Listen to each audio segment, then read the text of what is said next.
Folly Road where it's better road than I can drive. You walk in assistance on your road tonight, I was able to Folly Road where I can drive. Which bill? No. By the curve, like close to where battery alley comes in. I think if you're coming from, it seems out towards the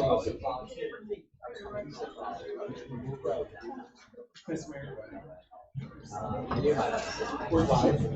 think we know what you're talking about. I think there's now a code.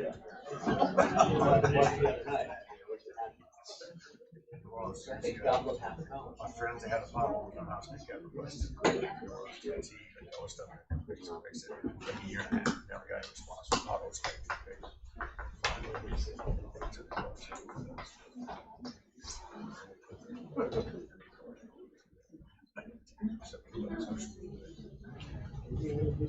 There's a pothole. And they were sort of like, that's what it takes to get stuff done. And that's how extreme you gotta go.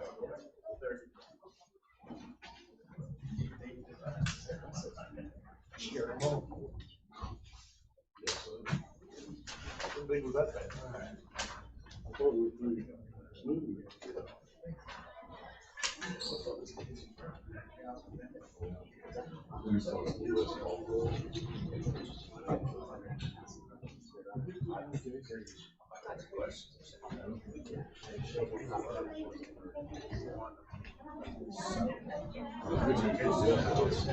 Land, right?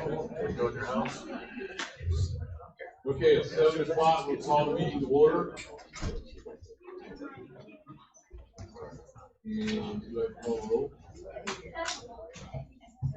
Mr. Parlors? Here. Mr. Riggs? Y'all would hold it down, please. Everyone, thank you. Ms. Wright? Dr. Hudson? Here. Mr. Parker? Here. Mr. Goodwin? Here. We'll have an invocation by Councilman Houghton, followed by the Pledge of Allegiance.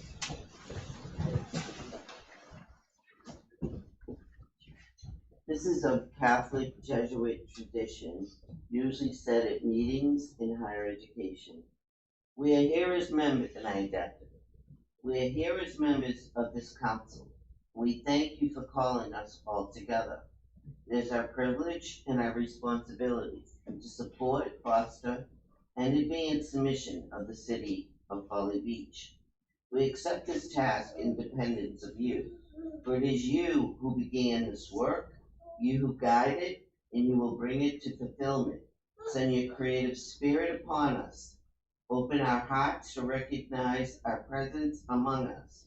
Open our minds to respond to your calling.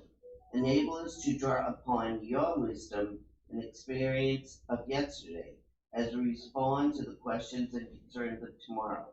Give us freedom to speak the truth boldly with kindness. Give us patience to listen openly without prejudice. Give us confidence to discover and explore new possibilities. Give us wisdom to discern what is right and good and just. Give us courage to participate in your ongoing work of creation. All glory and honor and praise are yours. Amen. I pledge allegiance to the flag of the United States of America and to the republic for which it stands, one nation, under God, indivisible, with liberty and justice for all.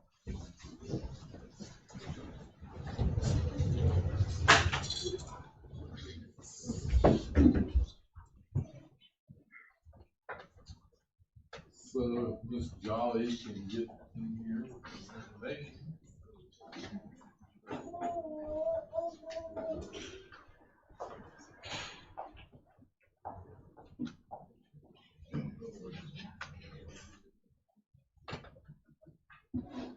Okay, so this is the awards for the Halloween houses, costumes, etc. And the first is the Witch's House, Ms. Pauline Ray.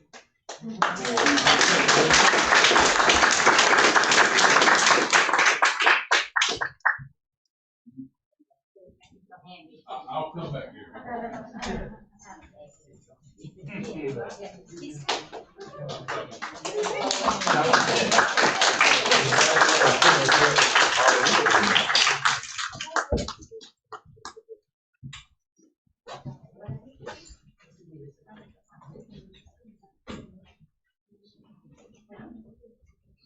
the next one is Pumpkinhead and Friends, the Morganellos.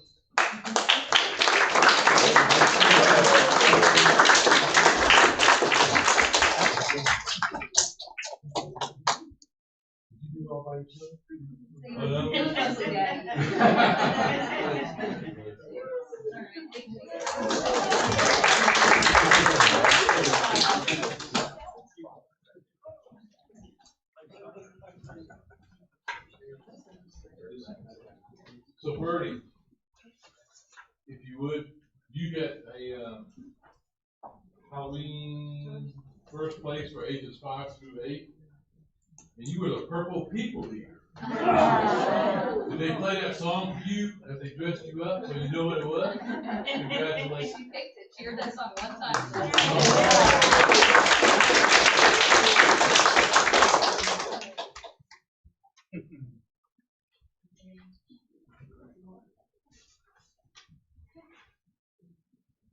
Okay, so Ben Angermeyer is next.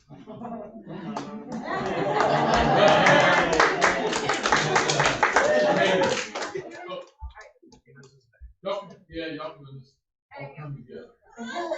Uh-oh. You don't like that.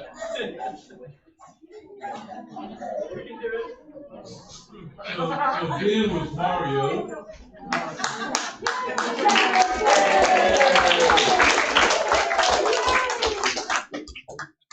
Katie was the Bohemian Fairy. Oh, well, congratulations. How did you get that? Okay, very good.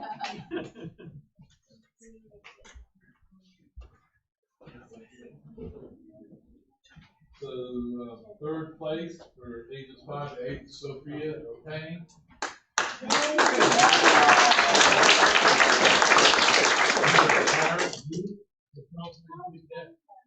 Oh, okay. Very good.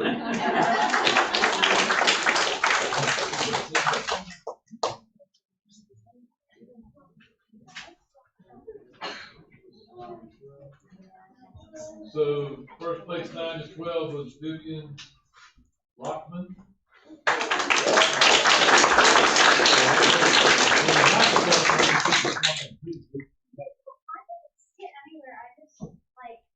Thought of it one day. I was outside and I was just thinking. Very good. Congratulations.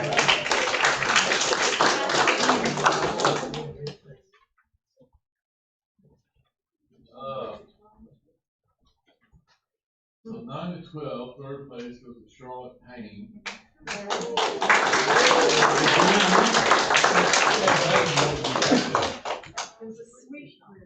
Oh, the sweet.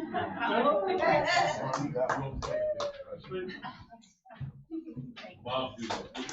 Sometimes. Okay. First place for ages 12 plus is Meredith Cato.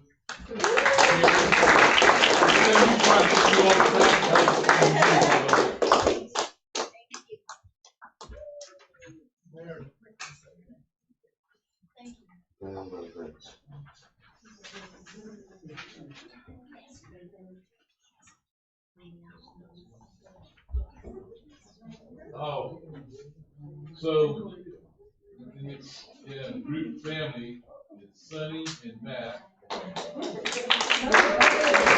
Okay.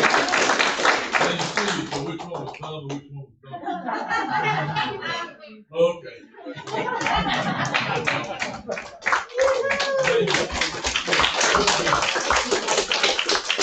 Congratulations to everybody else and all the folks who participate. Not as fun a time as a big carnival next year. Thank you. Congratulations. Thanks, y'all. Thank you. Thank you.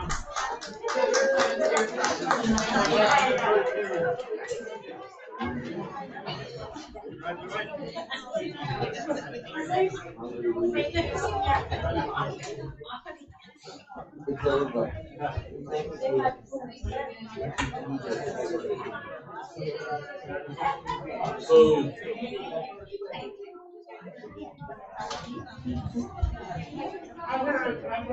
the first reading,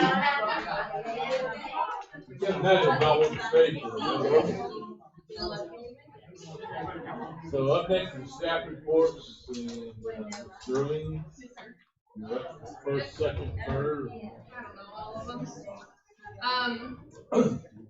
So I wanted to just present you guys with an exciting research opportunity. We had a College of Charleston graduate student approach us about doing her thesis project with the city of Folly Beach.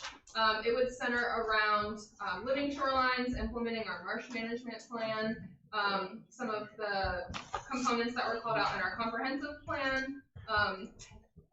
Probably very timely with what events happened over the weekend with our high tides. So she would be exploring some living shorelines and some suitability for Folly Beach. It would probably be a 12 to 18 month project. She would have a committee formed of College of Charleston faculty and staff. I would also be on that committee, and this would be a part of her graduation requirement, and I think would give us some really good end products that the city could implement. They do great work. I'm biased because I graduated from this program, but it is a very great program. Just kind of wanted to float it past council before she, got a committee and did all this work, and you guys said you didn't want to do it. But just wanted to kind of put some feelers out. She was hoping to be here. Her grandfather unfortunately passed away recently, so she is with family right now. But she is very excited to hopefully work with the city, and I can answer any questions, or if you guys just want to give me a thumbs up, and she can proceed with that. And can I add one thing to add to what Kay said? Living shorelines, it's something we've kind of been waiting on the state for a few years. We first talked about it in the comp plan and then the marsh management plan, and we wanted to work these in as a erosion control method on the beach, but we had no way to permit them or review them because the state didn't have a regulatory scheme for it. And just in the last 6 months or so, the state finalized their rules for how to design them, how to permit them, how to get them going. So now that the state is ready, we would like to be ready, and this will help us get there. Yeah, because right now we don't even have a mention of living shorelines in our ordinance. So kind of what we went through with firms about a year ago now, but at least giving people the option, giving them those standards. Okay, right now, how armored did you say the marsh is? So that is something that is identified in our marshfront management plan that's a need. Right. This would be outside of that scope of a project, but we could definitely contact the college's GIS department. I have a pretty good contact there, and they can do some like GIS, like satellite imagery. We've been curious we about. might have like a loose number Right. in the marshfront management plan, but again, that plan's 3 years old at this point, and Right. you're gonna get calls about putting new walls in weekly. Right. So we would love more green approaches, especially on that marsh front, as we get more impacts from sea level rise. This is just one of the steps. There's definitely more steps that we can explore. Are these used primarily like in Florida? And I feel like when we looked at them, I think we had some examples of So places in Florida. they're in Florida. They're growing more popular in the Low Country.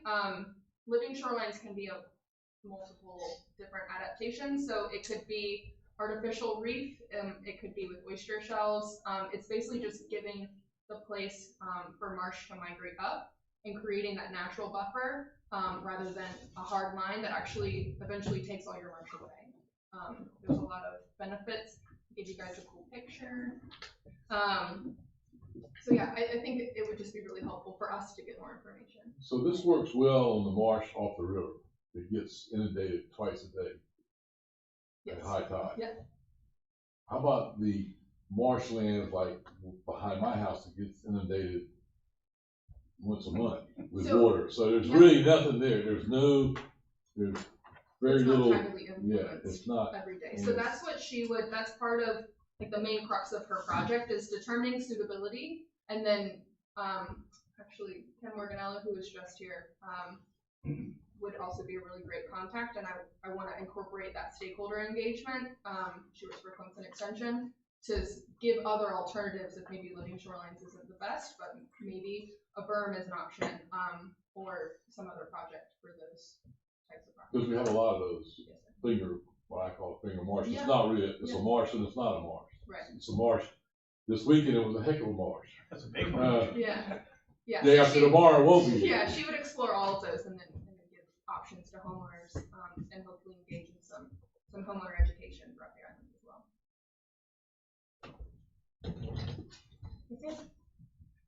Mine's more academic, so she's in a 2-year grad program? She is in the concurrent program that I was in, I believe. So she's actually getting 2 masters, and it's a 3-year accelerated program. So she has completed her first year, and she's starting her second year. So she's in her second fall semester. So that is why you said 18 months. Yeah. So what her process is going forward. So if you guys give her kind of a preliminary green light now, she'll form a committee this semester, and then start doing what we call a thesis proposal. Basically gathers her full committee probably around February or March at this time. Basically pitch the actual project, like mock up to her committee. We would give her the thumbs up for the proposal idea, and then it would probably take her, 6 to 9 months to complete her project. Understood. So that's why I give you. Is it a graduation requirement? It is. Yep. So if it all goes the quickest it could, she could walk in December. That is a semester early than what is the typical timeline. So she has some buffer time if she wants to graduate in spring of 23. Ideally, she doesn't have to do an extra semester, doesn't have to, but she's on track and she's thinking about it. When she should. Minimal risk, it's a grad program, and it's a graduation required. Yeah, she's excited. She's taken land use law classes.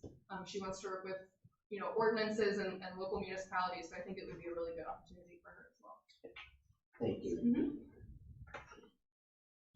Any other questions, comments? I think it's a great opportunity for us. Yeah, I think it's a win-win. The price is for right. sure. Yeah, exactly. How time consuming do you think it's gonna be? Sure. How time consuming do you think it's gonna be? For You're on the my committee, time? you're on the committee, so how time consuming is this gonna be for you? No, I've sat on committees before. I know. They basically, maybe we meet quarterly and it's a 1 to 2 hour thing. It would be a whole lot, and this actually does fall within my job description, so doing these ordinances and implementing these takes time off of my plate because she's gonna do the hard work for me.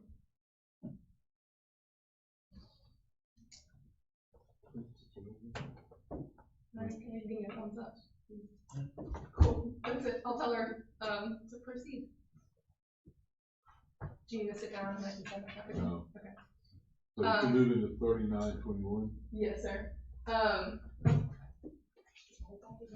So, we have had a couple of calls recently about some developments that are wanting to push the envelope on multiple kitchens in a single family dwelling. I know this came before council a few years ago, and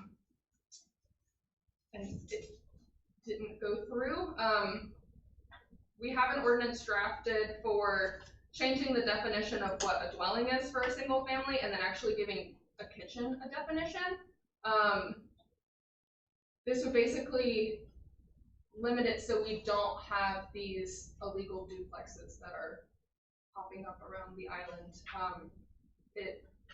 It's hard for staff to tell a homeowner, yes, you can do this, or is this a duplex, or is it not?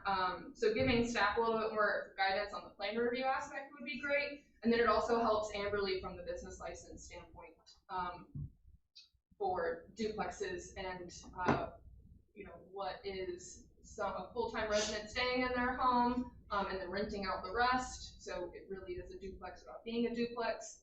But I think this would just give us a little bit more clarity on that. And then Aaron has something to add. And part of the reason why we're asking for this is right now there is no limit on the amount of kitchens as long as it's not physically separated. And what happens is we can't not permit it, so we permit it because it's illegal, and then they come back and they add a door and they lock it and they add out.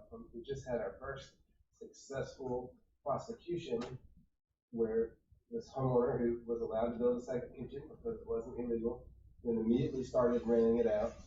And, you know, we had to go through calling the police, calling the police document, and that took about a year-ish. And Amber could have spoken to this tonight, but she's not here.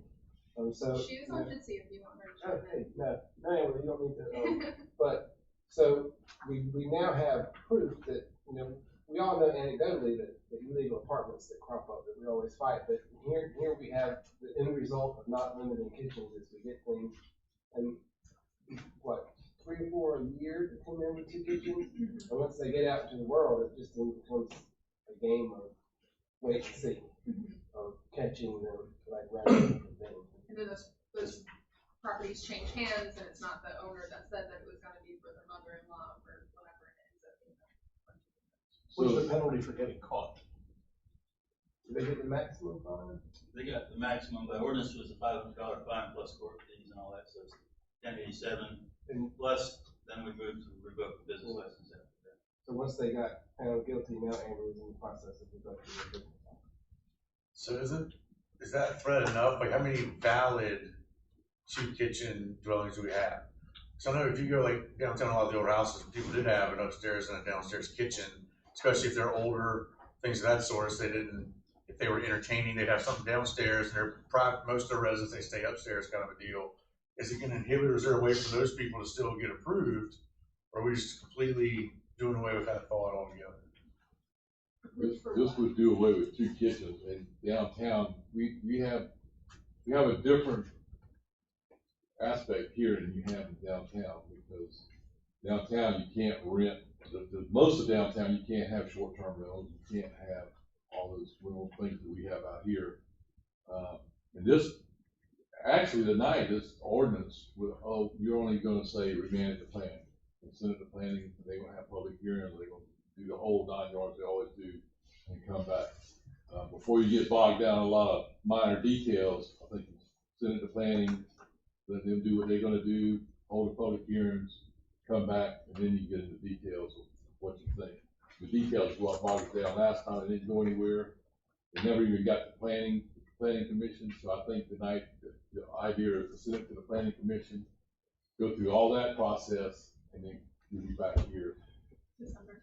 Yeah, or January or February, We whatever, haven't whatever happens. advertised for the December planning. Okay, well, Katie, would it, like, if say someone had on their, maybe like a top deck, you know, area, and they had like a grill where they cooked, and maybe, you know, a propane burner and a refrigerator and a sink, but it's more outdoor, you know, for entertaining, kind of similar to what DJ was saying, does that fall under a kitchen? Or I guess that's all for the planning commission. Yeah, so that's what the to hash out. definition, it says an area within a structure that is used from Right. time to be used for preparation of cooking Right. food, contains a sink, refrigerator unit, and cooking unit. So Right, you can have an outdoor grill and you can have like a wet bar, but, Not as Right. part of your house. Yeah. so, and that's what we would talk about for Right. planning. Right. Does it have to be So within the building envelope? Those are the kind of things. that's what it says, when you say within, that tells me it's within the walls, Right. not on the back deck. So we can make that even more clear within our definition. So tonight, we can remand it to planning. You can work out all those details. Kitchen's inside, it's outside, it's my mother-in-law, it's my whatever. So that's our option here. Yeah, and So is that that what- comes to you guys as a new business to review. Okay. So And you that's- do mention interior kitchen on the second page, page 14, Yes, so it is mentioned there. only one complete interior. But this is the details, I say, let planning get bogged down in these details, Understood. and then come back. Don't get bogged down in them now, and not give them an opportunity to bog down. But the problem we're trying to solve for is a conversion of a single-family residence into a duplex by virtue of a door going in, maybe where it wasn't anticipated, or a wall blocking a stairway, and a new stairway being erected on the outside. So obviously kitchens, as they've been defined, can be erected on a sort of ad hoc or haphazard basis with a burner, with a microwave, with a refrigerator, there's likely a spot where there could have been a sink placed lawfully. So this isn't curative, right? There's still going to be people who choose to do the things that we don't want for them to do. And I mentioned that in the context of short-term rental committee. One of the likely recommendations to council for consideration is going to be an annual inspection of short-term rental properties. So this is one of those things. If a conversion occurred afterwards that the city wasn't otherwise aware of by virtue of complaint, the annual inspection could pick up on this.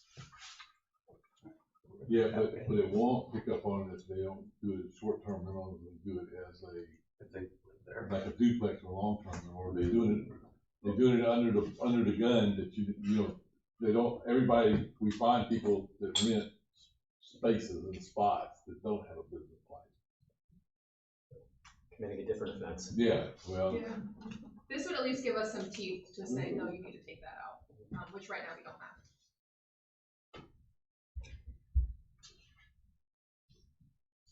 Any other questions for Ms. Curran? I'm gonna sit down for a little bit, and I'll be back. We'll be back. I'll be back. So, Mr. Pope. We did have the auditor, just for any other follow-up Any questions? questions? With auditors? Okay. None? All right. Thank you very much. Have a great evening. Bye-bye. So next up, we've got a draft proposed scope for an RFP for a traffic study for Arctic Avenue. This is another item that's been on our long-term plans for a while, up into including this year's strategic plan. We have $25,000 in the budget. And so basically this is written as a complete streets proposal to ask someone to come in, survey the existing conditions so we know exactly how the road is used in terms of parking, walking, street crossing, through traffic, bicycles. Find out what's going on there and then come up with a plan to optimize performance for all users.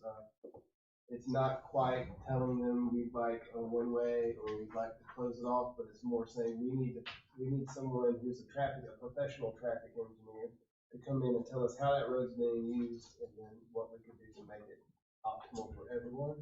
And that's a balance between the needs of people crossing the street and the needs of people driving down the street. So this is a draft scope.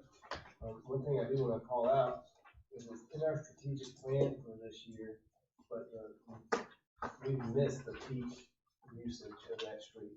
So we may want to wait till later in the spring before we actually let this out for bid, just so that they can capture that high season use, which is pretty different. So then they need to do, or we stage it, we let it out in the winter so they can see it when it's slow and come back in June or July when it's not slow. And make their proposal. And we wanted you guys to see what we wanted to put out in the world and see if you have any questions. It might be, Yeah, I got, go ahead. I was gonna say, that might be the thing to do, say, you come do some study in the wintertime when it's like today or yesterday, and then come back the 3rd of July and see what it looks like. Just a quick question on the project description scope. You got the Arctic Avenue definition of east, just beyond 11th Street. Doesn't Arctic go all the way down to past 12th and 13th? It ceases being a street around. 12th. Okay, so you wouldn't end all the it. way to 13. So the studies, it says here, like, Yeah, that's. just beyond 11th, so wouldn't that be 12th Street? Yes, sir. Okay. But there's no outlet there. Because it does turn into a two-way street there, On that Right. last block. that one little turnaround, so Yeah, it's not all one way, just to make sure they're studying everything All the way correctly, not stop halfway. Exactly, if they're studying everything, you probably want to get some feedback and say like the March and April range, so like the spring break time and the summertime, and then a little bit, the off season, trying to hit a little bit of all of it. The reason why I couldn't do it last time is because it wasn't in the budget for last year. We couldn't start in the summertime, but now we have the benefit of being able to do a little bit off season, especially from say January to July. You can hit all 3 of those seasons in that time frame. That'll give you a complete rundown of when, how, all that good stuff. Then maybe have it come out. Cause I think it was spring break, cause you'll see more pedestrian activity and in summertime you see more bicycle activity. I think you'll see more bicycle activity now than a lot of it with our residents, people just come here to do that. But with the different visitors, different seasons, you'll see different activities. They do the physical inventory as well. Might be easier when there's not all those people there. Right. Take a snapshot.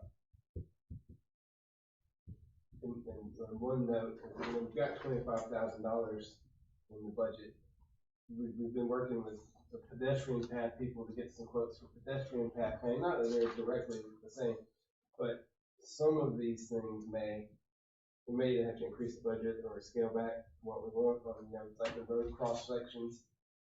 Maybe we can save that for a second phase. They come in and say, just as an example, a hypothetical example, they come in and say one lane with a 12-foot shoulder and a walking path and a parking space, rather than get them to design the road sections now.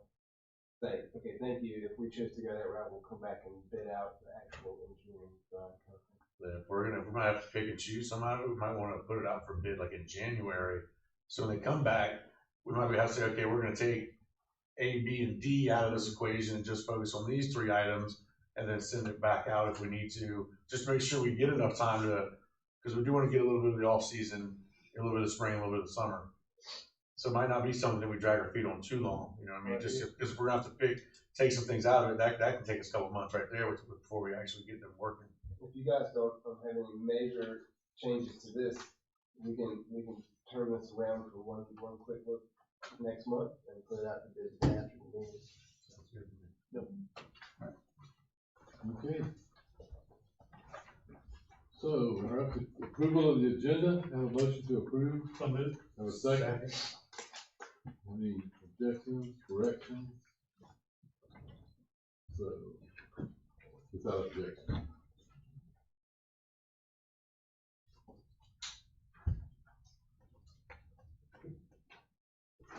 Have approval of the previous minutes from October 19th. Have a motion to approve. So moved. Second. Any corrections or additions to the minutes? Mr. Rich, Yes. Mr. Barker, Yes. Mr. Farley, Yes. Mr. Groom, Yes. Ms. Ray, Yes. Dr. Hutton, Yes. Mayor Goodman, Yes. passes. So we're up to question appearances. Mr. Barber, you're up. You don't mind? You, I won't take long. stand up here and just give us your name and address, and we don't know who you are. My name is Robert Barber. I'm at 1883 Bowens Island Road. And it'll take a couple of minutes. I've got Mr. Polinsky with me, who's handled a couple of things with some drafting of a proposed easement. But Mr. Mayor, Mayor Pro Tem, members of council and staff, prospect of moving the Bowens Island sign from the corner of Bowens Island and Folly Road has kind of weighed heavily on me, but I know what you determined will make a right and fair decision regarding the sign. To begin with, our sign has been there over 60 years. I suppose at this point, whatever environmental damage has mostly been done by now.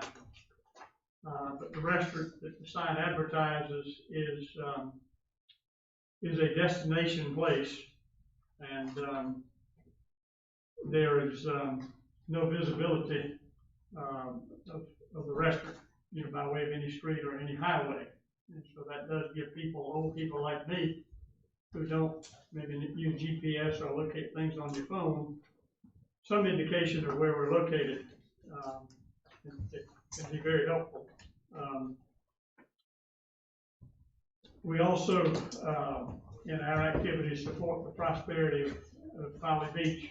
I called my bookkeeper today, and he told me since 2015, we have collected almost $250,000 in hospitality tax for Folly Beach, which kind of shocked me. But glad to hear it for the benefit of Folly Beach. That means you're making money. Well, that means we're doing well. That didn't mean it's been easy. Oh, no, I didn't say it was easy. But the last 18 to 20 months really have been rather difficult, particularly shutting down for a couple of months. And we're fortunate, we're viable, but there are a lot of restaurants that are not. And, but for us as well, dealing with this has been a real challenge. And, to me, I know if the sign has to be moved, that, it would be an expense for me. But also, if I were to go to that expense, then, I would be subject to another council imposing a new requirement after I've done that. So, what I've been hoping for and talking with staff, with Katie and Eric, I've suggested that, I would like a permanent solution as permanent as it can be, and that's why I called Mr. Belinsky to help me word something. And, to draw up an easement and whatever stipulations that I assume would be mutually beneficial. And the other reason I called him Mr. Belinsky is I'm a recovering attorney who wasn't much of an attorney to begin with, and I certainly after 25 years of being away wouldn't rely on my own crafting of a document to present to the council. So anyway, if you have any questions, I'll be glad to try to answer them, and otherwise, if you have any questions, Mr. Belinsky, same thing, but I want to thank particularly Katie and Eric. They gave some time to conversations. I certainly appreciate that. So, thanks so much. Any questions, Robert? Thank you. Yes, ma'am. Oh, excuse me. Go ahead. It's okay, it's okay.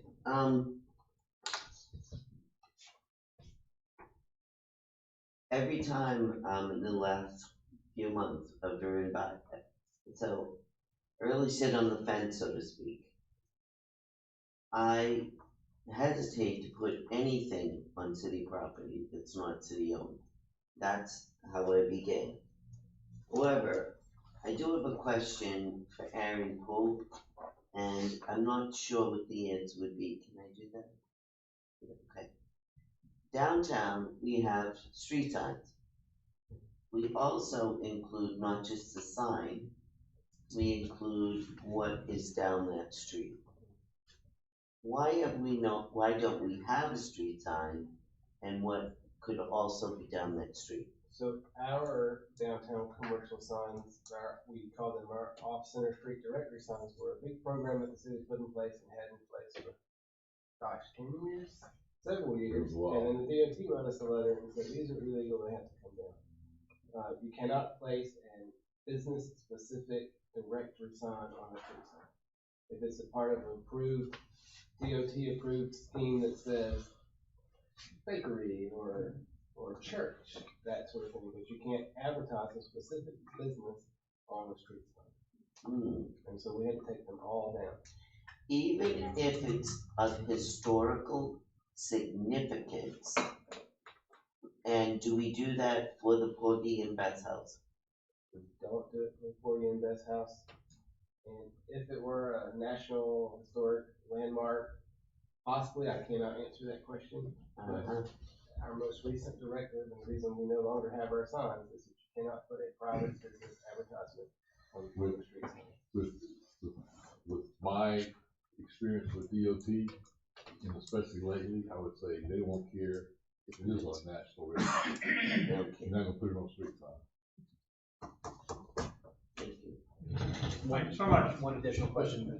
There's no language within the MOU as to the maintenance of the sign. So some would consider the current sign, albeit historic, to be in slight disrepair. So if it were to find its way to city property, I suspect it would be refurbished to the best of your abilities. I don't know if it's going to be outright replaced with something new or not. But 20 years into the future, if it falls upon disrepair and it's on city property, it's a reflection upon the city. Yeah, that's a good question. I hadn't thought of that, but I don't know an issue from our perspective.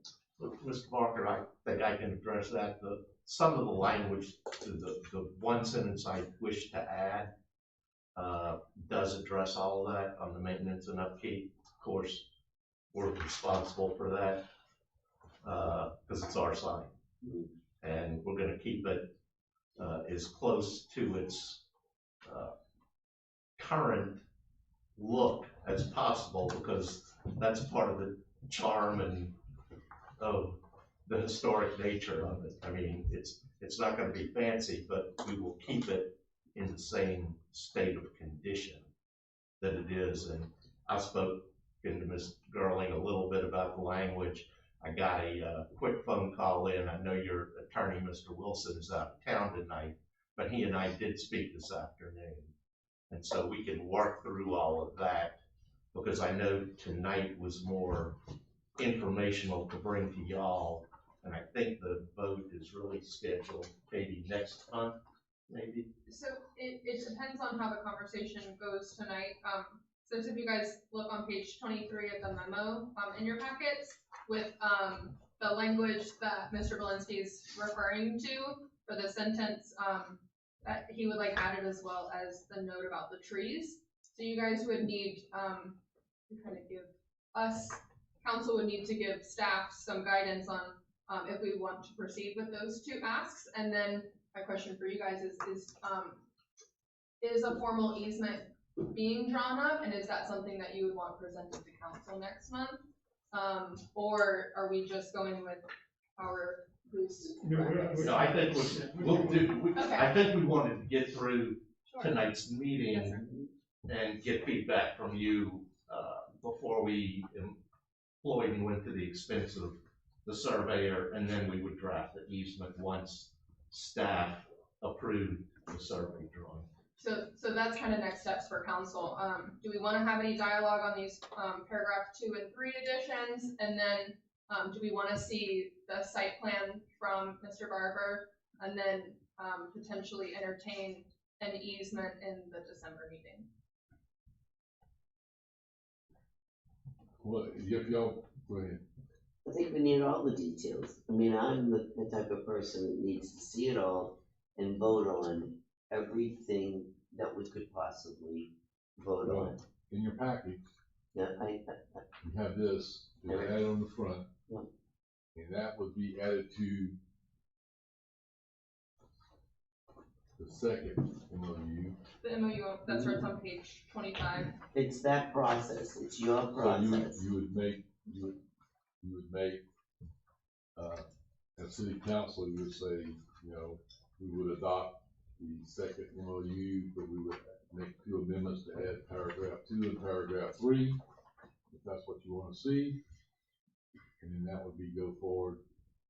That would lead to the next steps of the surveyor, et cetera, et cetera, et cetera. Correct. Thank you, Mr. Mayor. You know, This all started because we wanted to get the sign out of the marsh. it I'm all- just making sure we wanted to get the sign out of the marsh. It all started This is how long we're. because okay. we have an ordinance that says you can't have a sign in Marshall. We didn't, that ordinance has been on the books for a while, nobody tested the sign until we started getting Probably grandfathered complaints. in, wasn't it? I mean, it's been there longer than all of us. Well, the second sign going up in the marsh, I think, started some of the complaints. And, Take a second. well, you can't take the second one out the first one. You have to be fair with everybody. Yeah, Unfortunately. one's historic and one isn't, though, Mr. Mayor, if y'all want to go that route, but All right, whatever. Thank you so much. Thank you. thank y'all. So we're down to citizen comments.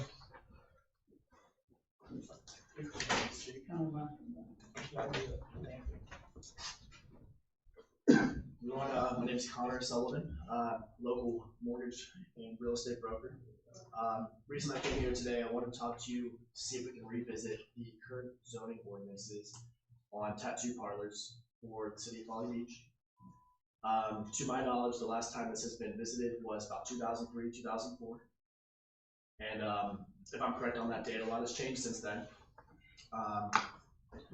The industry is growing rapidly, about 9.6% a year since 2016. And since the past, if you look back 20, 30 years ago, the population percentage of people that are tattooed today compared to then is increased dramatically to about 40% of Americans today in 2021 have tattoos. So a lot of things have changed over the years to where I would wish that the zoning ordinances can be revisited to see if this is something that the city would allow to be present here in Palm Beach. Well, thank you. First, Give us your name, what's your address for the record? 10 West Edge Street. I live downtown Charleston. In what? 10 West Edge Street, right on the crosstown. So, any questions? I mean, just not whether we're gonna. We're not approving anything or voting No. on anything tonight. I mean, I think you bring up a good point about there's probably a lot of things in there that we should look at them because times change. We haven't looked at it in, 20 years. I'm sure we're having to talk about zoning changes now to allow different types of businesses. And I've been trying to tell you, certain types of businesses just aren't going to come out here and certain ones will. So if that's a conversation we're looking at soon, this probably wouldn't be a bad one to add to it. Are there any more zoning allocations that we want to allow? Because it's got a point. You're not going to see retail shops or thrift shops. Generally, these thrift shops pop up, or certain things. I can see a dance studio pop up, but you would see a tattoo parlor. It's not a bad idea. At least look at all of our restrictions and see what's outdated. Tarot cards are ones outdated, just probably in the those devil cards. Can't have those. And now, come on, man, it's a gimmick. We all know it. Anyway, thank you very much. Any other citizen comments?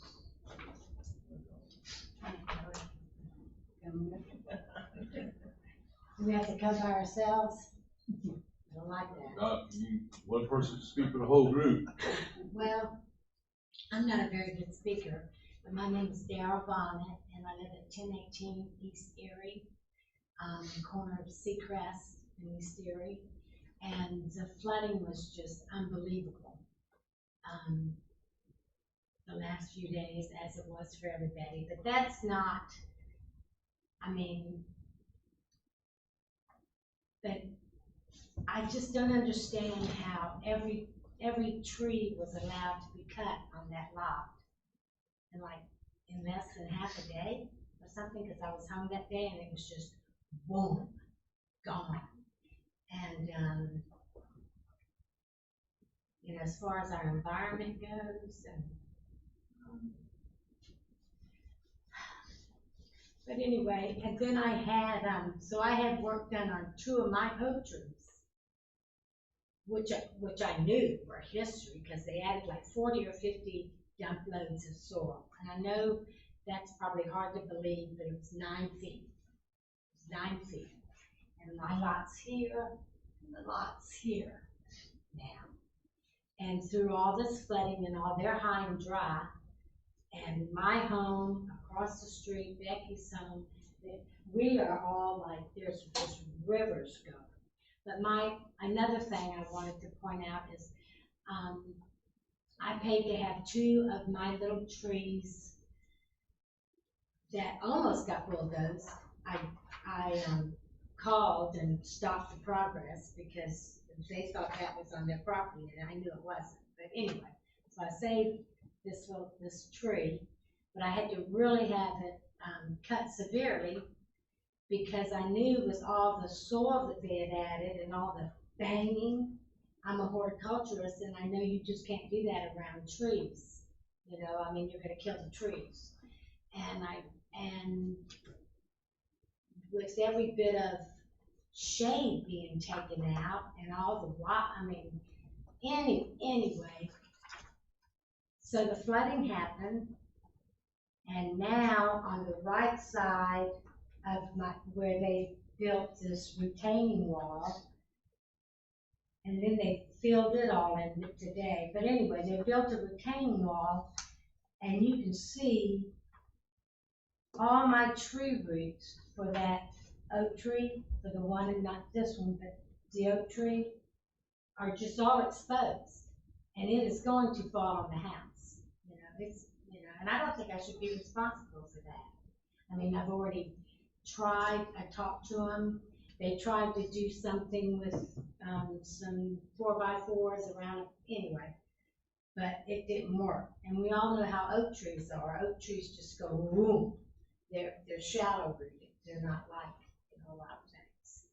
But and the ditches, I've never seen. My mom's had that house for over 30 years, and I haven't seen the ditches worked on, and it's supposed to go across the street and run down the ditches and then zip across and go into the creek in the back. Is how it's been explained to me. And also it was explained to me that swales were gonna be put in. And, I videoed, Ed's videoed, there's been, I mean, everybody in that neighborhood is really upset, about this situation. Because, I mean, I've seen tides many times there. I mean, I know about, but, to be allowed to put that much soil in and then put up this barrier wall, and now that they filled it in up to the barrier wall, I just don't understand it. I don't understand how the first piling can be pushed into the ground before all the ditches and everything are maintained, Fix the flow. Put it somewhere where the water can go, because the water can't go anywhere now. It's running this way and it's running everywhere. But anyway, and I've got tons of video, and so do many of my neighbors, and I know tons of them have been emailing Eric Lutz, and y'all have gotten emails, and Thank you. I'd like to make a few comments about it too. My name's Ed Patillo. I live at 914 East Ashley, but I also own the lot right on the other side of Mrs. Bonnet. It would be 1016 East Erie. She's describing the lot at 1020 East Erie. And originally the lot was bought. It had a hill on the back, about a 12-foot elevation. The hill came down to below street level, about one third of the lot. In other words, the hill, 2/3 of the lot was completely flat or either below the street elevation to start off with. Now, I've been watching the fellow fill it in. He started on August 1st, 2 months. So that's 2 months he kept a bulldozer on that lot. He kept a roll on the lot. He had an excavator on the lot. And all this time, every day he'd be bringing maybe 10 loads of dirt. And he'd spread it. One man.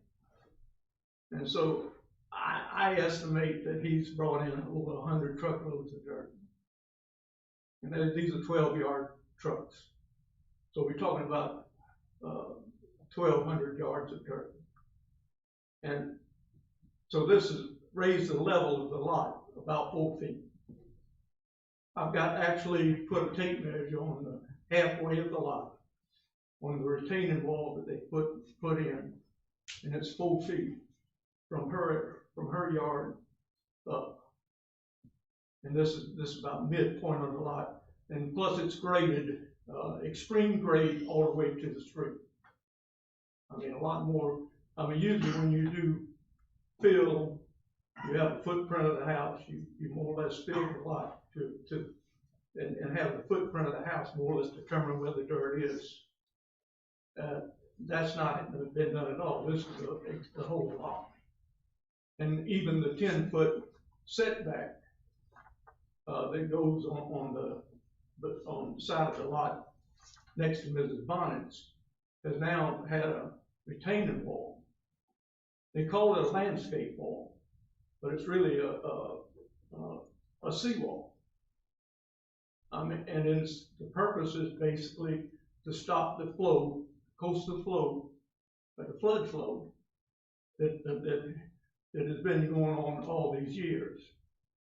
Because that was a normal flow. The flood water would come in from the next lot down, come across my lot. It would go across the corner lot into the road and and that's where it would finally drain.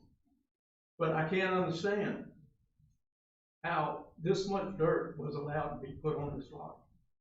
Usually a 2 foot a buildup on the house footprint is what's allowed. But this is 4 foot. And it's not only that, but it's basically they've taken the hill and graded it all the way down to the road. They've just eliminated the hill by filling it in. Well, the amount of dirt that's hauled in would have to be Mr. Lutz answering that. Well, the problem I have is there is no permit for filling that lot. There is a permit for clearing and grubbing. And that was in August. And it said on that at the time, it said no fill at this time. Eric. None of the other permits.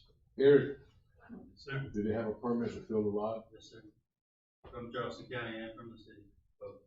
It's not on the poll. It's documented.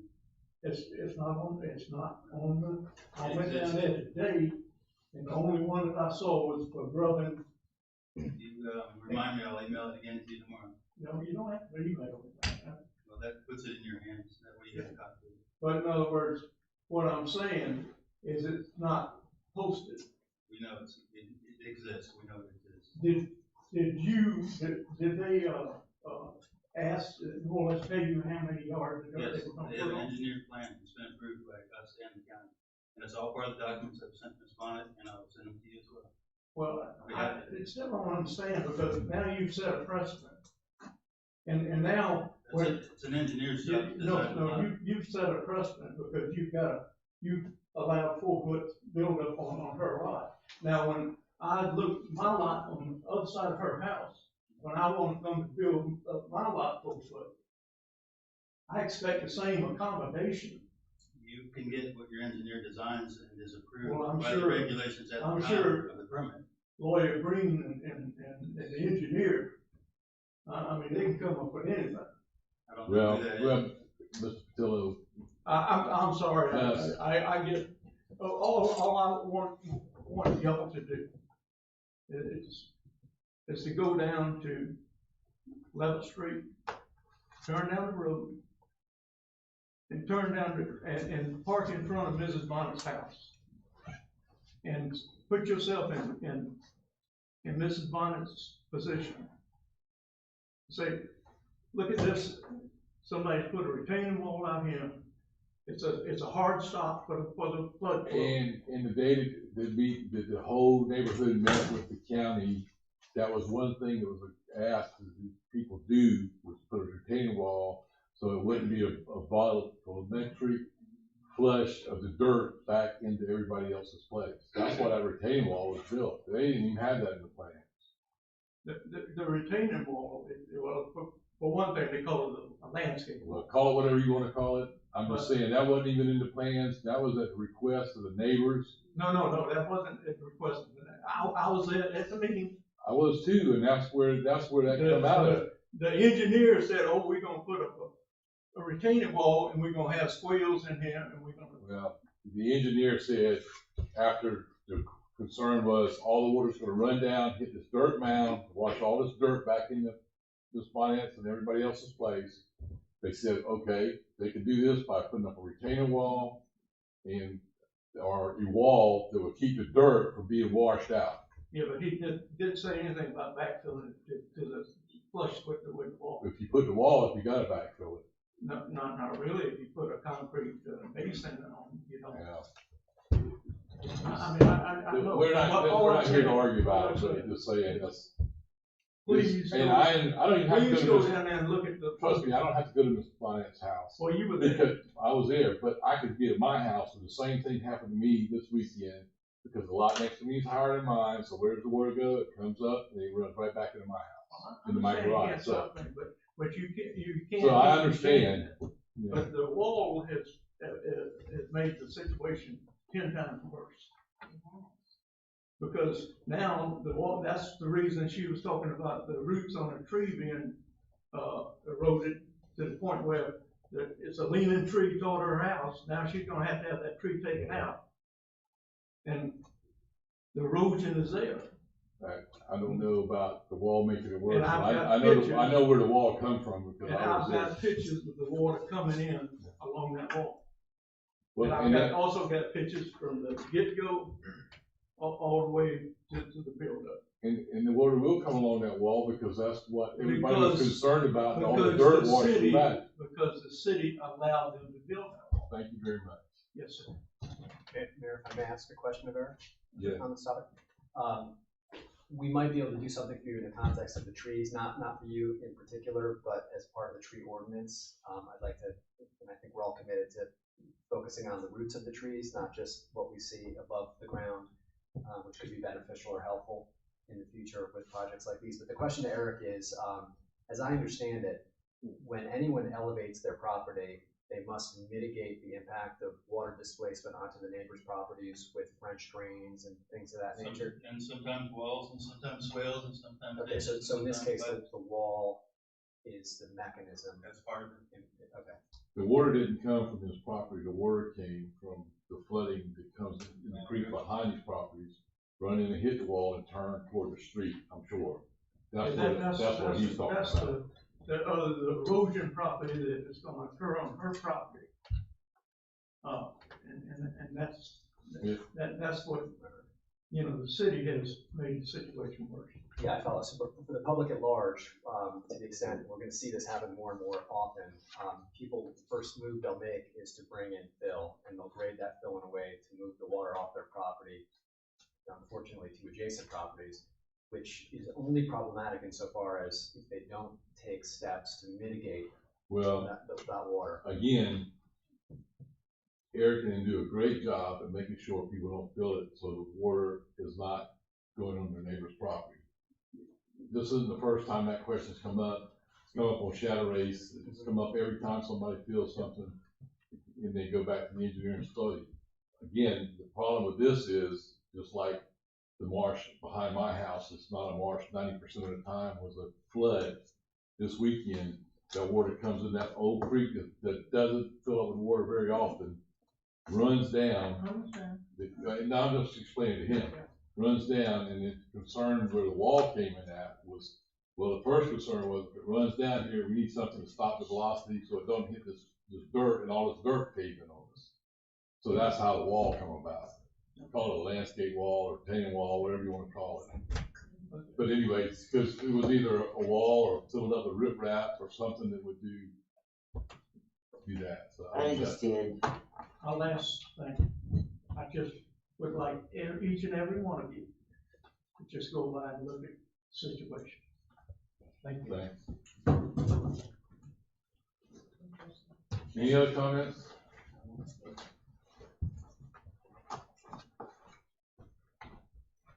My name is Mary Hadley Knapp. I live on 108 East Cooper, the other side of Erie, down the street from Darrow. I was at that meeting next to Darrow's, and people did in fact talk about a seawall.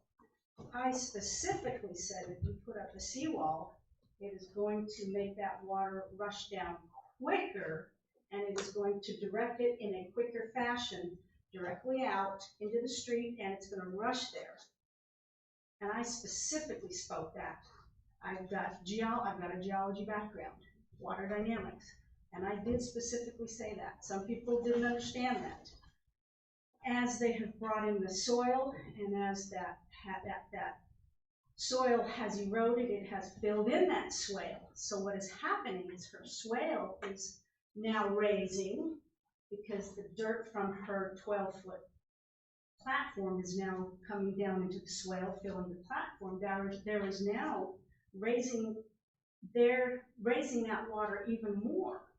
As that water comes off of their property, erodes their platform where they're going to put their pilings in, all of this is slowly draining down. They're going to have a very, very lovely graded surface at the expense of our neighborhood. And as I said at that meeting, that gathering, that water was going to rush down, it was going to hit that into the seawall. It's not going to say, oh, stop right here, this is Miss Bonnet's property. That water's going to go where water goes. And it did in fact flood her property. It flooded Miss Becky all the way across the street, and it came down Erie, flooded our place. We do flood, we know that. With that, I had spoke with Eric about talking about coming down and please working on our drainage ditch the gentleman from the Public Works had come and cleaned it out, but they graded it the incorrect way, which that's how they did that, unfortunately. They graded it the entire wrong way. They're not engineers, they were just told to go scoop it out, and they did.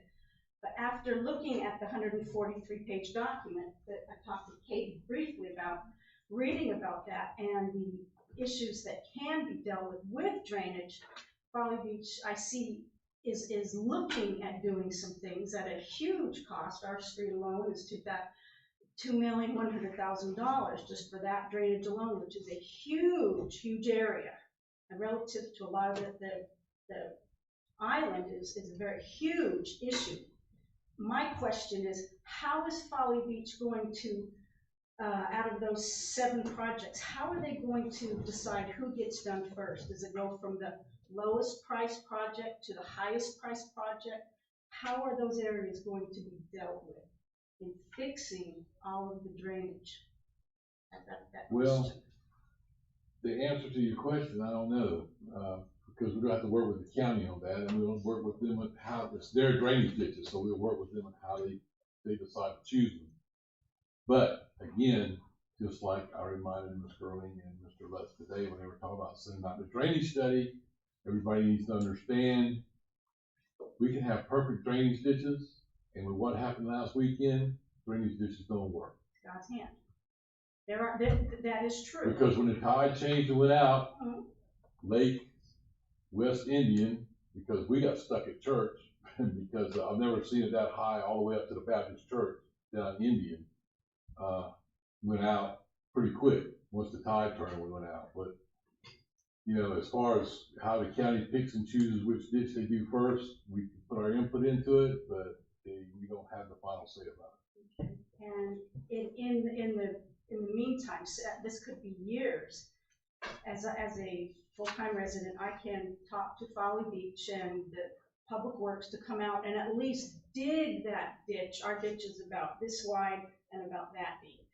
It needs substantial digging out, and we have to be careful with that, because I'm surprised we sent somebody down there to dig that ditch. I've got pictures from it. Well, I'm not saying that we didn't. I'm saying I'm surprised that moved. Just as a point of correction, that was DOT, with the maintenance request that came in. That's who she called Public Works. I didn't call anybody, no, they just came and did it. Like you said Public Works, that was SCDOT's crew.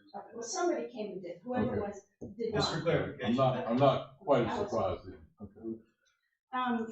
But we do have to be careful, yes, who's gonna do what, but Folly Beach, I do have to agree that the level of fill that was put in the home next to Ms. Bonnet is absolutely unacceptable. And I know you've all seen it, and I still can't understand it either. And we talk about being careful. That does not seem like that was very careful at all. And I don't understand how that is slipped by whoever, however, and it's, I hate to use the word, but it's unconscionable. And that's all I can say. Thank you very much. Anybody else? Okay. We have a committee report, planning committee. So we have 3 recommendations from Planning Commission that you guys will see either in old or new business. I think it's all new business. But just wanted to give you guys some time to look at all of those recommendations. Really, it's just one, because 2 out of the 3 they didn't have any discussion or comments. But the biggest comment is for the tree ordinance, Ordinance 2921. You can see the 5 Planning Commission recommendations on page 29. They are fairly minor, but we had some great discussion at our October meeting. We also had a public comment from Miss Julie Hensley, and I think she had some really great recommendations as well. And I've talked to a couple of you this week about the tree ordinance. So you guys will review this, hopefully vote on it, for first reading today. If, I don't think we're gonna do it on first reading, So- because I wanna make a motion, we just send it back to planning, so, because of the late comments that came in, go back to planning, get it straightened out, however you're gonna do it, bring it back, so it'll all be fleshed out without trying to make too many amendments that's gonna really impact the whole, we're that's changing the exactly whole where I was scope going of the with order. it. Yes, sir. So, if you guys, make these amendments that planning commission has, recommended, and then also take either Julie's or whatever comments or ideas that you guys have, go ahead and make those amendments so planning commission can have a full discussion on the new No, I need to ordinance. send it back to planning, And then y'all it would- make amendments, come back with everything written up in the ordinance, because if we vote on that ordinance, and then try to do all those amendments that was in there, we're changing the whole scope of that ordinance, and you can't. It's only first reading. Right, and so then we would send it back to, we would remand it back to planning We commission just for take it, send it January. back to planning for y'all come back and say, this is how we want the ordinance to see. But planning commission can only look at what's remanded, and that's gonna be the same version of the ordinance that they already had a public hearing on in October. But they can They make, can, yes, sir. put all of, we don't have all of Julie's, I don't have all of Julie's amendments I do. at hand. I totally agree. I mean, And it's, I cannot say any more about how wonderful, not only are her comments, but I would like to see that whole process, and I completely support what the mayor just said. It's only first reading. So Aaron, So what would there- planning commission There are actually? two ways it can go. We can discuss Julie's amendments, these amendments, we can go back to planning commission can send back their recommendations, as Julie's comments or any additional comments in the form of recommendation, which then can be adopted in first reading, or we could amend it at first reading and send that back to them. But if we send it to them as is tonight, It's the same ordinance that they it's saw. the same ordinance, but they would come back and their recommendation wouldn't just be limited to this, it would be, they would include the extra amendments, and then we make them all at first reading at the next. Regardless, though, council is going to have to add, 5 to 10 amendments to the ordinance. well, we could do it all at one time as rewritten. Yes, sir. But Yes, sir. we haven't took a vote yet, so. Nope. So was there any specific discussion that we wanted to have either on Julie's comments or the planning commission recommendations? Just so I can make sure that I communicate with the planning commission if it's remanded back to planning commission for January. How many permits do you get a week that this will directly impact? For tree removal and new For everything that this ordinance construction, right here deals with? we probably get at least 5 a week, 5 a week. I would say. So if we send it back to planning and then it comes back to us, we're looking at least 20 more that we would have to approve with an older tree system instead of what we're looking at now. I can go through these minutes in 5 minutes, I already have it written down. I spent a lot of time this afternoon working on it. I have all the planning and I have all the planning except for one, and Julie's 2 incorporated in, or I can do them really fast. We can get first reading on this tonight and have it done. So we're gonna have to incorporate them in one way or the other as amendments. Send it back to planning, we're kicking the can down the road a month. I At least a don't month. care, I just said that was my take on it. So, Throw it out there. if the council decides they wanna vote on it, then cool, that's what it's there for. Any others? Then you guys have 2 other ordinances, that were at planning commission last month, dealing with the design standards for single family and then the non-conforming uses. They did not have any discussion or, recommendations for that ordinance. They just remanded it to you guys, or back to you guys as is. So just wanted to bring that to your attention. So they didn't change. Correct. Yep. Okay.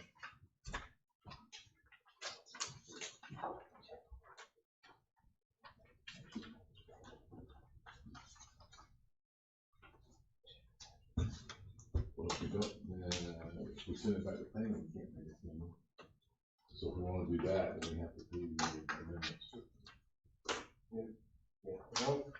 Okay, that's fine. That's a different process, so. Forget 29, 21. Forget what I said. Because if we wanna make it a pending ordinance, then we have to do something with it. Right. So it'll be your first, business and new business, you gotta get your old business first.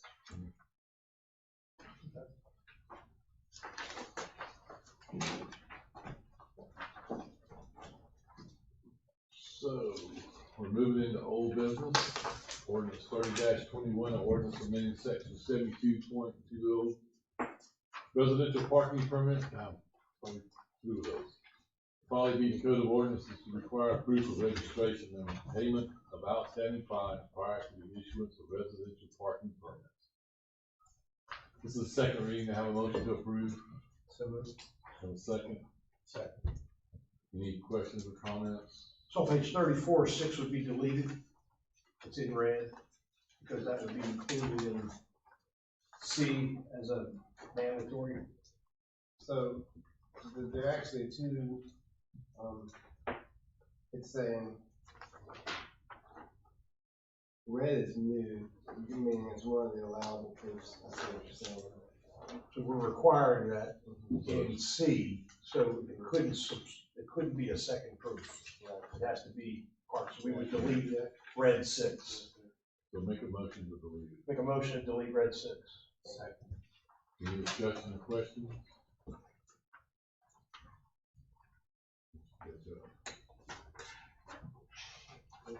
You ready? Okay. Mr. Barker? Yes. Mr. Farley? Yes. Mr. Williams? Yes. Dr. Houghton? Yes. Ms. Ray? Yes. Mr. Rich? Yes. Mayor Goodwin? Yeah. Any other catches? Would you change C then, it says 4 items to 5? With that? Just to be clear on D, a part-time resident, they do not need to show a vehicle registered to Folly Beach. Is that correct? I'm sorry, On D, part-time resident who owns a residential unit Yes, sir, but that's never rented. do you mind if just to be clear in the conversation, we deal with Ms. Ray's comment? Yeah, I'm sorry, go ahead.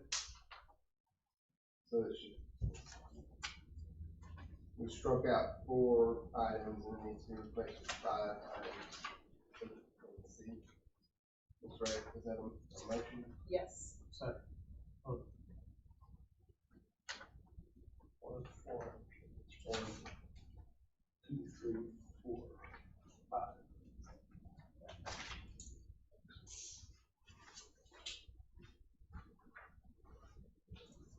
So we got a motion and a second. a second, a second. Okay. Dr. Houghton? Yes. Mr. Rich? Yes. Mr. Farley? Yes. Mr. Williams? Yes. Barger? Yes. Ms. Ray? Yes. Mayor Goodwin? Yes.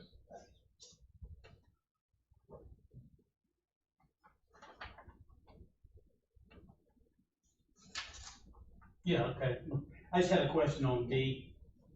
It says part-time resident, doesn't mention anything about them omitted from having a vehicle registered to their Folly Beach address.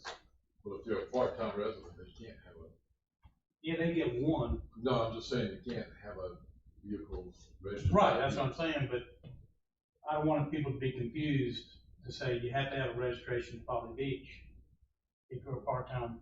No, but they have to show a proof of ownership and a sworn statement that they don't rent it, and we have to run it through the business license check, make sure they don't have a business license. I just want to make sure it's clear. But the Because things they you see understand, don't they apply read to this them. and they think, if I'm reading this and I'm a part-time resident, I'm saying, well, I've got to have a registered, I'm not, but then right below it says, here's some other things. This is D, and the requirements of Okay, C don't C, apply. don't apply to that, okay, that's clear, thank you. And Jared, a part-time resident, just to make sure we're doing this right, only has to provide proof of ownership to get their one vehicle. In a statement, that they don't rent Yeah, it. 2 forms, 2 separate forms of proof and a statement. We typically do also still require them to show a registration, just to show ownership of the vehicle. But that doesn't have to be something on it. So they're, Yeah, so their number goes back to that registration number in Tennessee or wherever it comes from. Any further additions or corrections? As amended?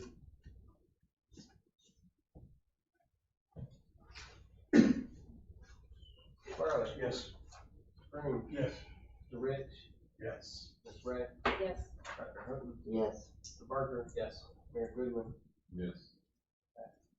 Ordinance 32-21, an ordinance to amend the city millage rate within the fiscal year 2022 general fund budget containing estimates of proposed revenues and expenditures for the city of Folly Beach, South Carolina, beginning July the 1st, 2021 and ending June the 30th, 2022. Second reading, have a motion for approval. So moved. Have a second. Second. Tough to do a millage rate going backwards. You. Mr. Williams. Yes. Mr. Barker. Yes. Ms. Ray. Yes. Dr. Hutton. Yes. Mr. Rich. Yes. Mr. Farley. Yes. Mayor Goodwin. Yes. 33-21, an ordinance by Folly Beach City Council extending the 2021 rental registration period until April the 30th, 2022 to match the extended business license year required by the South Carolina Business License Standardization Act. Second reading, have a motion for approval. Second. Second. And again, this just brings us in compliance with the new state law. Mr. Barker. Yes. Mr. Farley. Yes. Mr. Green. Yes. Dr. Hutton. Yes. Ms. Ray. Yes. Mr. Rich. Yes. Mayor Goodwin. Yes. All right, 2029 new business, 29-21, ordinance amending the, chapter 162 and 16203 through 10, tree alteration permit, and chapter 166 development standards, 16601 tree protection, to clarify application requirements for tree alteration permits, implementation and mitigation standards for non-protected trees to increase stormwater capacity of the city of Folly Beach. First reading, have a motion for approval. So moved. Have a second? Second. Make sure amendments out. All right, here we go. In 162.03-10, paragraph E, number 2, change it to read, any application for the removal of a tree that is severely diseased, high risk, dying, or hazardous must be accompanied by a supporting letter from an ISA arborist or landscape architect certified in the state of South Carolina. That is the first of the planning commission's recommendations. Second. Mr. Pope, catch up here for a second. Well, I was trying to speed through so everybody felt better about it. Can't speak faster, he can write. I can take the top 3 planning commission recommendations. Just, Councilman Rich, for my, notation, can I refer to that as amendment 1 from the planning commission? Yes. Note number 1, 2, and 3 on the planning commission recommendations are what I have down. Well, why don't you just make a motion to accept planning recommendations 1, 2, and 3. You can read through them. Okay, I make a motion to accept planning commission recommendations number 1, 2, and 3. Second. All right. And then one of Julie's covers one of the other ones. So Let's get this one first. before we vote on it, can we discuss? Yeah. Okay, so with regard to 3, where it's required 3 written quotes be obtained, I think practically speaking, most of us have a trusted arborist / landscape architect that we may work with for our ongoing needs. For me personally, I feel as though it would be appropriate to have a second quote, but for a property owner to have to obtain a third quote seems like we're making a jump through perhaps one too many hoops to find a blended average of all of these. So I would recommend it be 2 quotes, not 3 quotes. So this is just for the nursery. You making a motion? Yeah, just discussion, how we want to accommodate it. Well, if you want to talk about it, we'll make a friendly motion to amendment. amend it. Okay, I'm willing to go to the 2, but I don't want to go to 1. I want to go to 2 Yes. quotes. I can do a friendly amendment for 2 quotes if Billy wants to second that. You second the 2 quotes instead of 3? I'll second. Cool.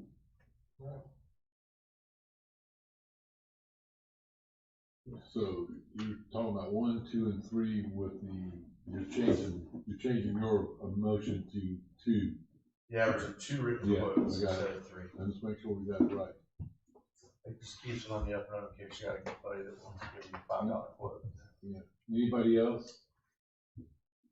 Okay, on these amendments, Ms. Ray, Yes. Mr. Farley, We're gonna do all, I think we should leave it at 3, actually. Vote on that separately, or? so right now the motion is for.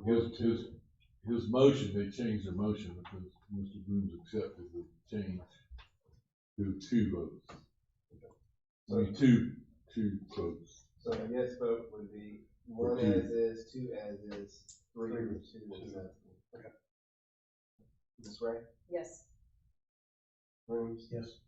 Dr. Hilton. Yes. Mr. Barker? Yes. Mr. Farley? No. Mr. Rich? Yes. Mayor Goodwin? I'm gonna say no, because I think we probably should let it for you, just because, that's just my opinion. So that group of amendments passes? All right. All right, 166.01-04, tree protection during construction. Letter A, scratch the last 4 words, so scratch meet ANSI A300 standards. And this is for the fencing, protecting of those trees. And instead of it saying meet ANSI A300 standards, and I'll hand this to you in a second, Aaron, if you want to follow it up. The last sentence will read, protective barricades must use temporary chain link fencing for grand trees 24 inches or higher, and orange construction fencing for all others. The fencing must contain the entire tree drip line, and there may be no trenching or grade changes within the zone. Period.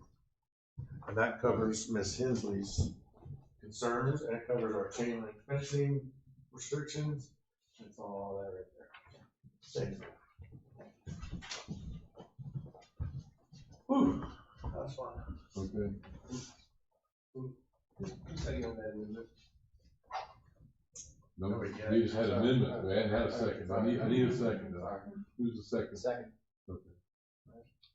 That covers Ms. Hensley's email about protecting, but also it brings the protective barrier out to the tree drip line instead of just around the base. And it also helps a little bit of what some people were speaking about earlier. There's no grade changes allowed in those zones unless they want to do like the hollow pits like they did like Harris Teeter and stuff like that. So it will help with some of those grading changes as well.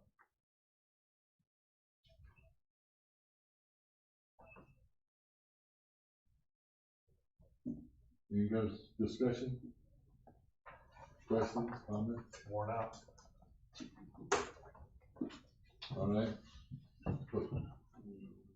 Mr. Barker? Yes. Dr. Hilton? No. Mr. Grooms? No. Mr. Farley? Yes. Ms. Ray? Yes. Mr. Rich? Yes. Mayor Goodwin? No. Pass. Interesting. Okay. Now, Oh, no, you're done. Yeah. Hey, we spoke earlier about the setting of a minimum, so you don't have saplings creating equal replacement for the big trees. Is that something that planning can look at after this gets remanded again to them? Is that what we're gonna do? We're gonna, no, you're on it. That's something that could be. maybe you could That tell us was- where that would go into, That was one of Julie, Ms. Hensley's. It was, but things, Aaron and I too. spoke earlier, and it was covered in, Aaron, which section was that where you pointed out it was covered in? In mitigation standards, are you talking about the inches or the like for like species?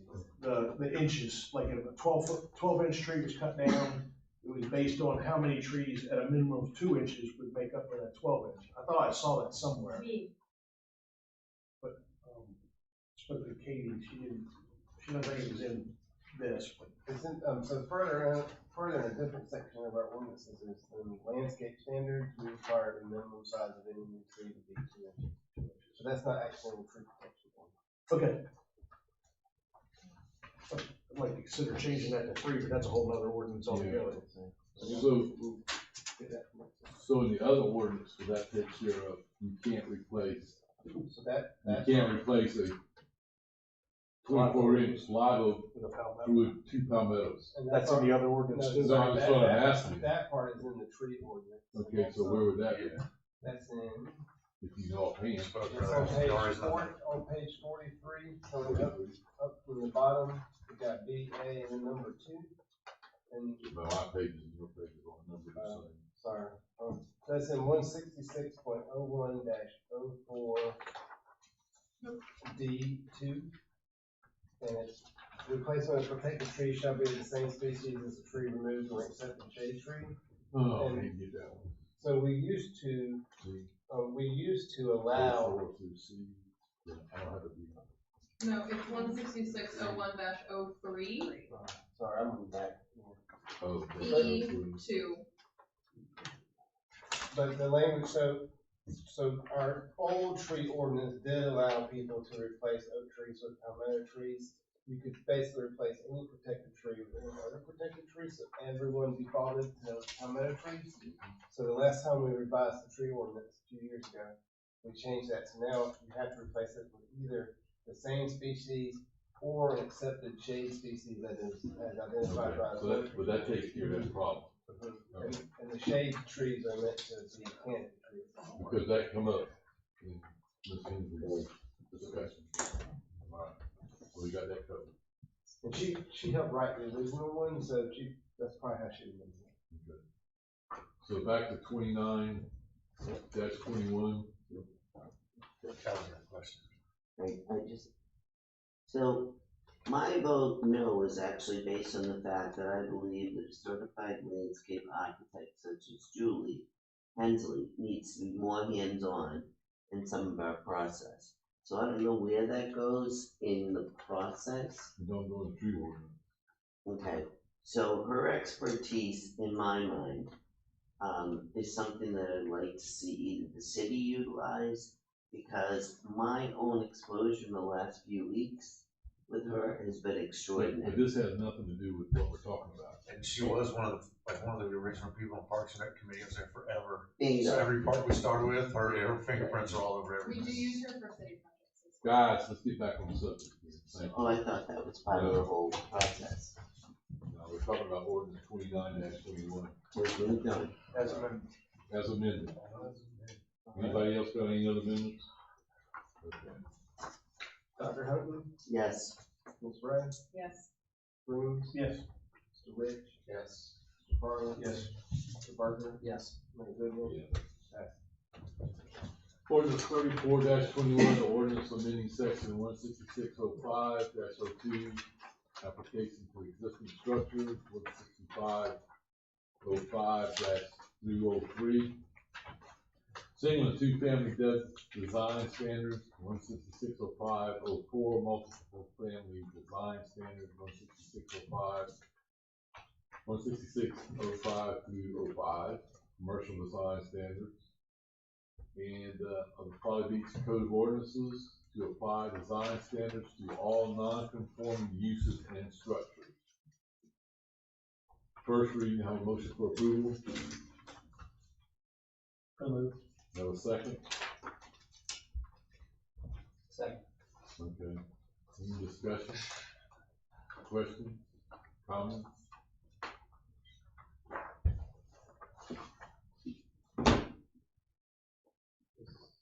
Mr. Rich, Yes. Ms. Ray, Yes. Dr. Houghton, No. Mr. Brooms, Yes. Mr. Farland, Yes. Mr. Barker, Yes. Mayor Goodwin. Yes.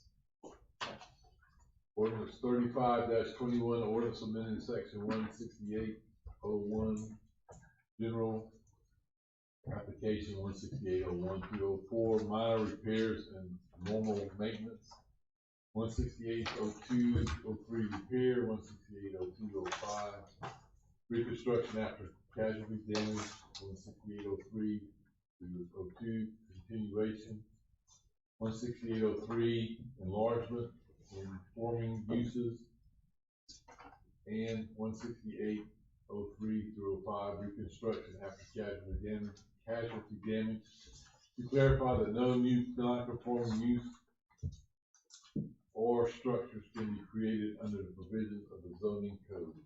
So, first reading, no motion for approval. Move. That's second. Second. Any questions or discussions? Mr. Barker, Yes. Mr. Rich, No. Mr. Farland, Yes. Ms. Ray, Yes. Mr. Broom, Yes. Dr. Hilton, Yes. Mayor Goodwin. Yes. Ordinance 36-21, ordinance amending the Folly Beach Code of Ordinances by repealing chapter 110, general licensing provision, and replacing it with new chapter 110, standardized business licensing provisions, effective January 1st, 2022, in order to comply with the statewide Business License Standardization Act. First reading, no motion for approval. Move. No second. Second. Any questions or discussion? Vote. Mr. Barker, Yes. Mr. Farland, Yes. Mr. Broom, Yes. Dr. Hilton, Yes. Ms. Ray, Yes. Mr. Rich, Yes. Mayor Goodwin. Yes. You have to back up to the tree ordinance. That ordinance is pending as of approval. I say that, it just dawned on me, we didn't say it a minute ago.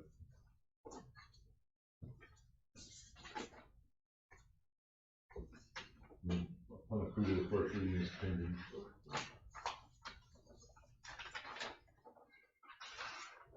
Oh, you did it, okay. You did it without me saying it, thank you.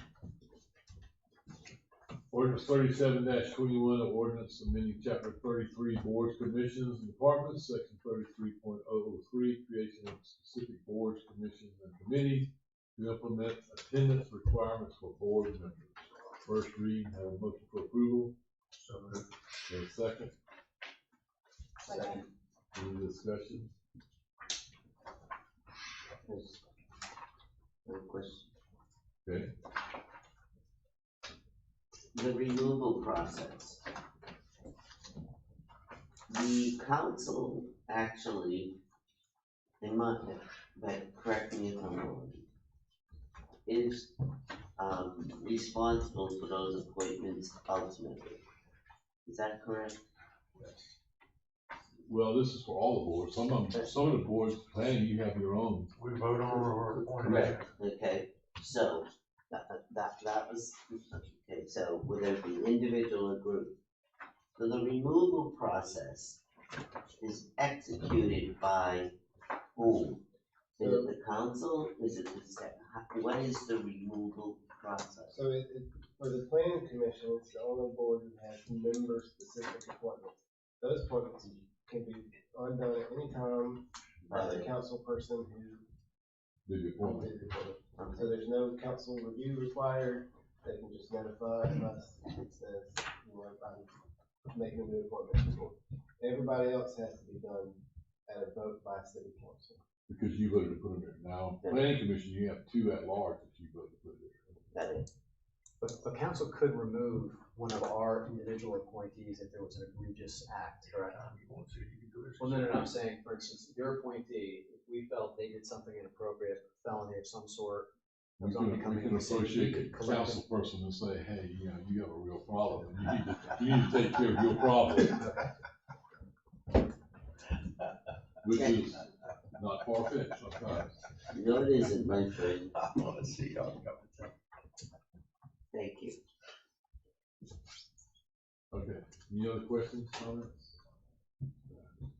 Mr. Brooms? Yes. Ms. Ray? Yes. Mr. Rich? Yes. Mr. Barker? Yes. Dr. Hutton? Yes. Mr. Farland? Yes. Mayor Goodwin? Yes. Ordinance 38-21, ordinance amending chapter 33, boards, commissions, and departments, section 3305, design review board, allowing staff approval of select minor application submissions that otherwise would require design review board approval. First reading, have a motion for approval. So moved. Have a second? Second. Any questions or discussion? Yeah, this one and the last one were two things that I brought up, after seeing some problems with DRB attendance and just having non-quorums and stuff, just kind of getting backlogged. I think now that we've approved the attendance guidelines, we should hold off on this, and just see how that goes first before we start taking, not powers per se, but overview away from a committee.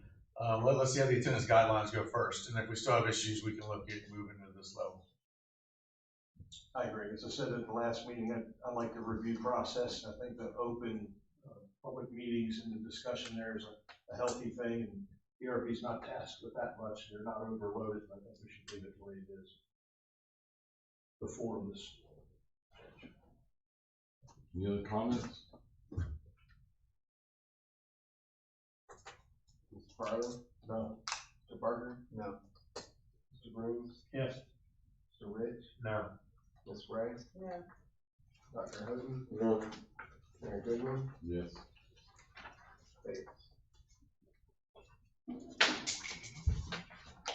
Okay. Ordinance 3921. An ordinance amending chapter 161 definitions, section 16102, and chapter 166 development standards, section 16605. Single and two-family design standards limiting the number of interior kitchens to one per dwelling. Have a motion to remand to planning. Have a second? Second.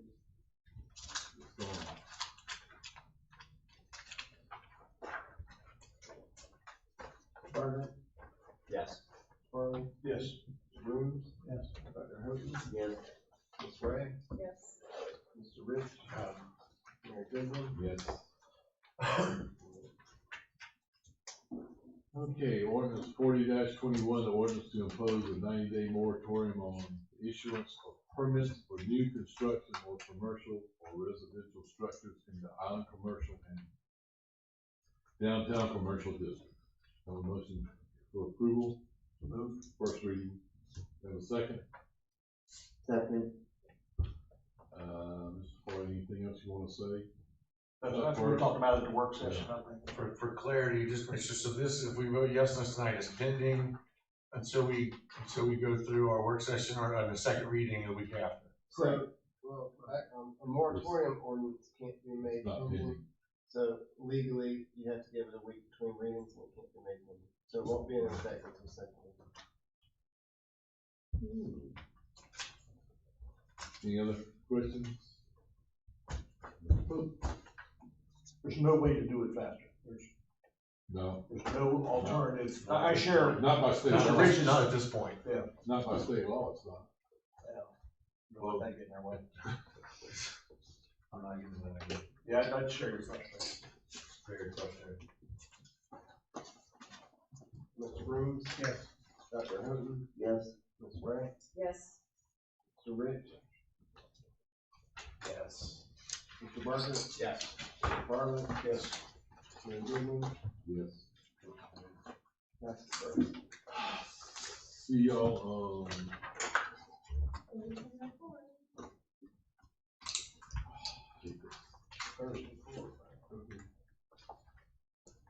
well, but then again, well, yeah, okay, we can set the other time for Thursday. That's a stupid thing on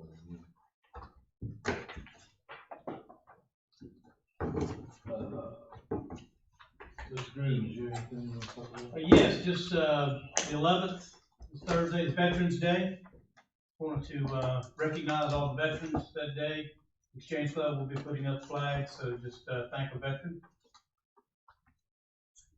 Have a great night. Thanks for watching. Happy Veterans Day. Thank you for your service.